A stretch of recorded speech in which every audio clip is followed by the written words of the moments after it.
안녕하십니까. JTBC 저녁 뉴스입니다.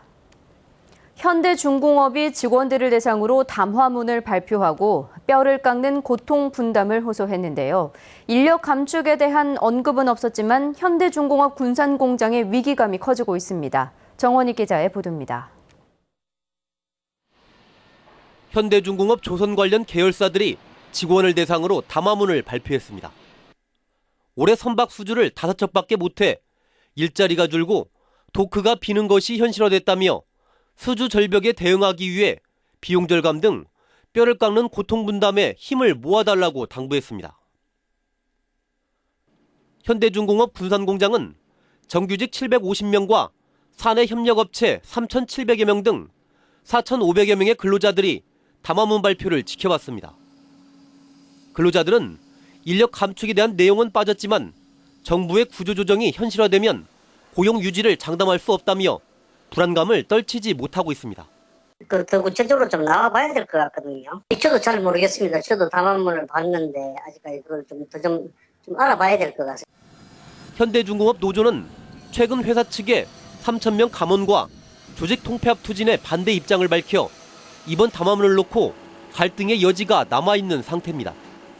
고통 분담을 호소하는 담화문 발표에 이어 조선업계의 구조조정이 초입기에 들어가면서 근로자들의 불안감이 커지고 있습니다. JTBC 뉴스 정원익입니다.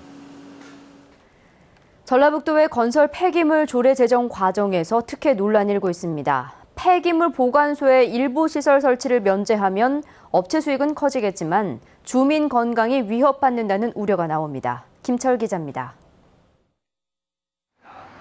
전주의 한 건설 폐기물 보관소입니다. 바닥은 제대로 포장되지 않았고 방진 덮개는 구멍난 곳이 많아 비산먼지가 흩날릴 우려가 큽니다. 정부는 지난 2013년 법률 개정을 통해 건설 폐기물 보관 장소의 승인 조건을 강화했습니다. 보관 장소를 감싸는 10m 이상의 방음벽과 침출수 방지를 위한 바닥 포장, 그리고 지붕 덮개 시설을 의무화했습니다. 다만 바닥 포장과 지붕 덮개 시설은 시도지사가 인정하면 갖추지 않아도 된다는 예외 사항을 뒀습니다. 전라북도는 업체 부담을 고려해 바닥 포장과 지붕 덮개를 면제하는 쪽으로 조례 제정을 추진하고 있습니다. 무조건적인 예외 규정이 아니고 거기에 부합되는 방지시설을 설치함으로써 환경 오염이 없도록 추진하는 조례가 되겠습니다.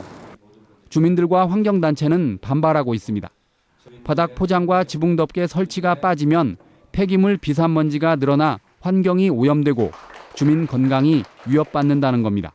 우리 주민들이 그간에 오랫동안 많은 피해를 입어왔는데 또 이것을 갖다가 정부에서 법규를 강화하라고 했는데도 불구하고 이런 것을 갖다가 완화시킨다는 것은 잘못됐기 때문에 반대를 하는 겁니다. 전북의 건설 폐기물 중간 처리 업체 가운데 주거지역 1km 이내 업체는 12곳입니다. 바닥 포장과 지붕 덮개를 설치하지 않으면 비산먼지 피해를 호소하는 주민들이 늘어날 것으로 보입니다. 반면 폐기물 처리 업체는 비용 부담을 이유로 투자를 꺼리고 있습니다.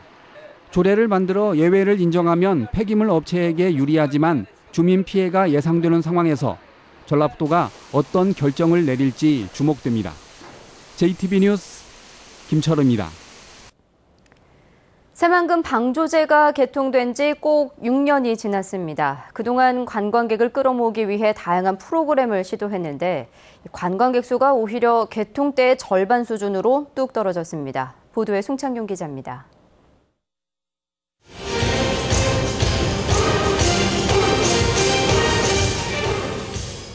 새만금에서 전해 내려오는 이야기를 가지고 만든 공연 작품인 아리울 스토리 2입니다. 공연 3년째를 맞아 스토리와 군무를 새롭게 단장했고 관객과 소통하는 광대라는 인물을 등장시켰습니다. 우리 한국인들이 가지고 있는 어떤 슬픔이나 사랑에 대한 어떤 깊은 정서를 느낄 수 있게 구성을 했습니다. 굉장히 좋은 공연을 보시고 이 새만금과 함께 즐기고 갈 수 있을 거라고 생각합니다. 지난해 공연을 관람한 관광객은 17,000여 명입니다. 새만금에서 상시 운영하고 있는 관광 상품은 아리울 스토리가 유일합니다. 지난 2010년 방조제가 개통한 이후 마라톤 대회와 걷기 대회, 승마 대회 등을 열고 있지만 관심을 끌지 못하고 일회성 행사에 그치고 있습니다. 사정이 이렇다 보니 새만금을 찾는 관광객은 해마다 줄고 있습니다. 방조제가 개통할 당시 846만 명에 이르던 새만금 관광객은 지난해 433만 명까지 줄었습니다. 새만금 개발청과 농어촌공사, 전라북도는 새만금의 관광객을 끌어모으기 위해 뒤늦게 전단팀을 구성했습니다. 앞으로 새만금 상징 축제와 관광 상품을 개발하고 업무차 방문의 관광을 즐기는 이른바 불레저를 유치하기로 했습니다. 다양한 문화예술 프로그램을 만든다든지 3개 시군을 연계한 관광 자원을 활용해서 관광 상품을 만든다든지. 하지만 새만금 관광 레저용지 개발과 생태 탐방로, 간척사 박물관 건설 등 주요 관광 사업이 늦어지고 있어서 관광객 끌어모으기는 쉽지 않을 것으로 보입니다. JTBC 뉴스 송창용입니다.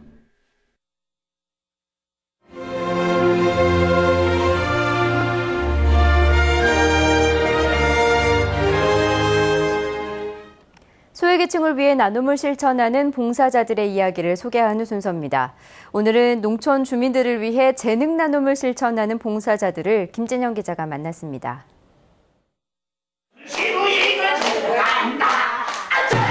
흥겨운 각설이 타령이 좁은 경로당을 뜨겁게 달굽니다. 빠른 가락에 농촌 주민들도 흥이 난 듯 어깨를 들썩입니다. 동량을 나가는 각설이 패들의 왕타령에서 공연 분위기가 한껏 무르익습니다. 공연을 보러 가려면 남원까지 가야 되고 전주까지 가야 되는데 이렇게 공연을 해주는데 얼마나 감사하고 또 감사하고 그럽니다. 진짜 기분 좋습니다. 우리. 농촌의 특성 때문에 문화생활을 즐기기가 쉽지 않은 주민들을 위해 문화예술인들이 직접 찾아가는 재능 나눔을 활동하고 있습니다. 특별한 무대는 없지만 문화에 대한 갈증이 큰 주민들의 반응에 봉사자들은 절로 신이 납니다. 받아들이는 어르신들이 너무 행복해 하시니까 이렇게 행복할 수가 없습니다. 저희도 앞으로 더 좋은 프로그램을 가지고 열심히 한번 어르신들을 모셔보고자 합니다. 남원의 문화예술인을 비롯해 대학생과 상인 등 500여 명이 농촌 재능 나눔에 참여하고 있습니다. 공연뿐만 아니라 미용과 건강체조, 놀이마당 등 다양한 분야에서 자신들의 재능을 나누고 있습니다. 양로원이나 경로당이나 이렇게 다닐 때요. 이렇게 즐거워하는 모습들을 보고 좀 더 노력해서 열심히 해가지고 더 많은 봉사를 해야 되겠다 이렇게 생각을 가지죠. 다양한 계층의 재능 나눔이 침체된 농촌 사회에 활력을 불어넣고 있습니다. JTBC 뉴스 김진영입니다. 오늘 오전 10시 40분쯤 군산의 한 아파트 공사장에서 근로자 51살 윤모 씨가 밀린 임금을 달라며 9층 높이의 화물용 리프트에 올라 시위를 벌였습니다. 윤 씨는 2시간가량 경찰과 대치하다 공사업체가 동료 4명과 함께 받지 못한 임금 780만 원을 지급하자 스스로 내려왔습니다. 경찰은 윤 씨를 상대로 정확한 시위 경위를 조사하고 있습니다. 전북은 오늘 무주와 완주 28.1도, 전주 25.8도 등 초여름 날씨를 보였습니다. 내일은 흐리고 새벽부터 비가 내리겠습니다. 이번 비는 모레 새벽까지 10에서 30mm가량 이어진 뒤 점차 그치겠습니다. 내일 아침 최저기온은 10도에서 13도, 낮 최고기온은 15도에서 17도에 머물겠습니다. 바다 물결은 0.5에서 2m로 일겠습니다.